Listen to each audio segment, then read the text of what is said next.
प्यारे बच्चों, सुप्रभात।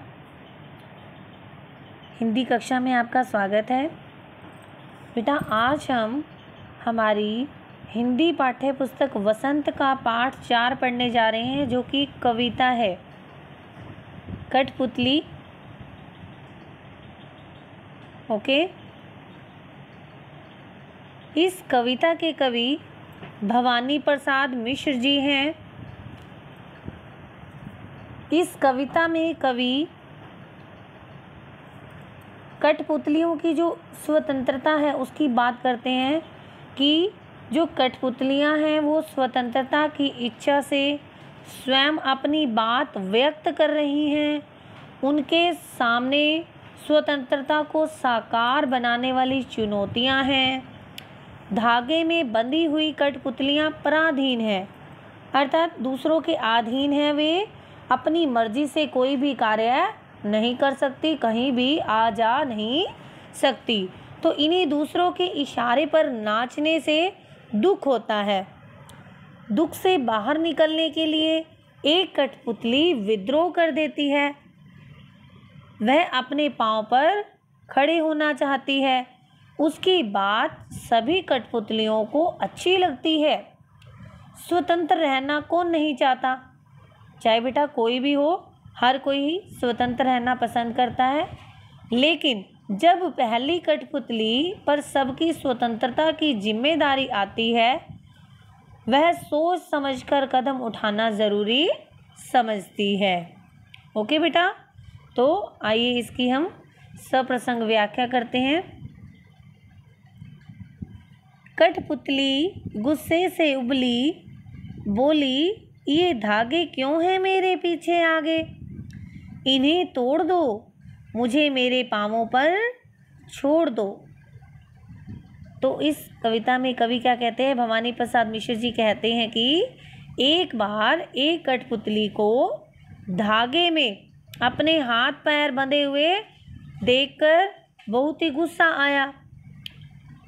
वह अपने आप को बंधन में पाकर बहुत ही क्रोधित हो गई।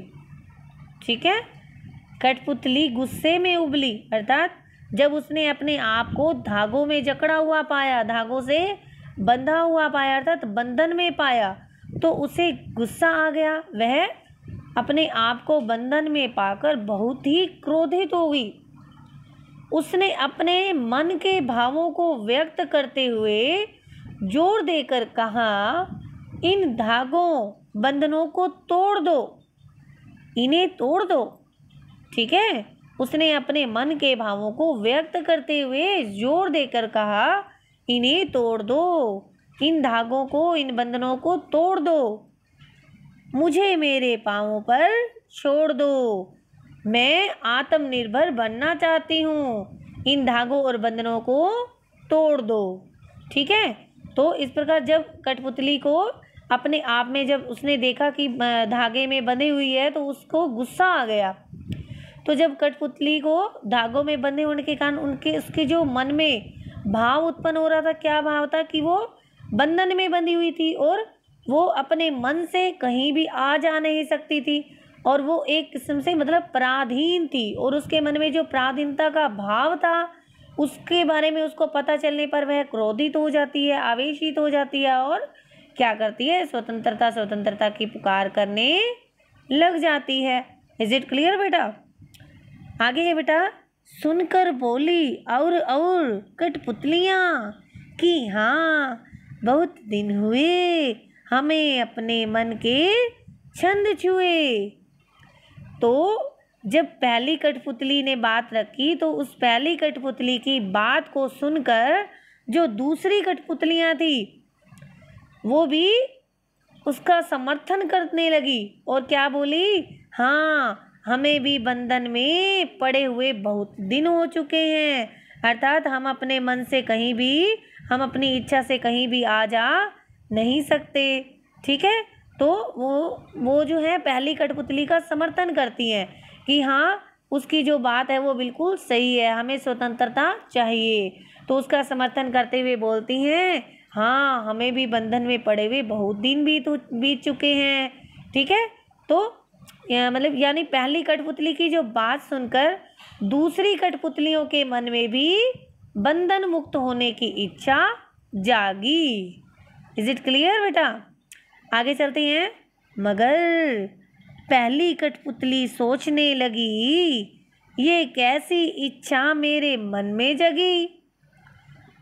तो जब वो दूसरी कठपुतलियों की बात सुनती है तो पहली कठपुतली सोचने लग जाती है। क्या सोचती है?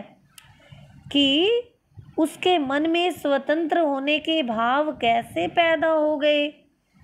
तब उसे पता चला कि यह सब जागरूकता के कारण हुआ है, क्योंकि उसे पता चला कि मैं बंधन में बंधी हुई हूँ। उसे पता चल गया कि मैं अपनी स्वतंत्रता जो हूँ वो खो चुकी हूँ, मैं पराधीन हूँ। ठीक है, अर्थात आज के समय में प्रत्येक व्यक्ति सजग और जागरूक बनता जा रहा है। वो स्वतंत्र रहना चाहता है, वो किसी के पराधीन नहीं होना चाहता। इज इट क्लियर बेटा?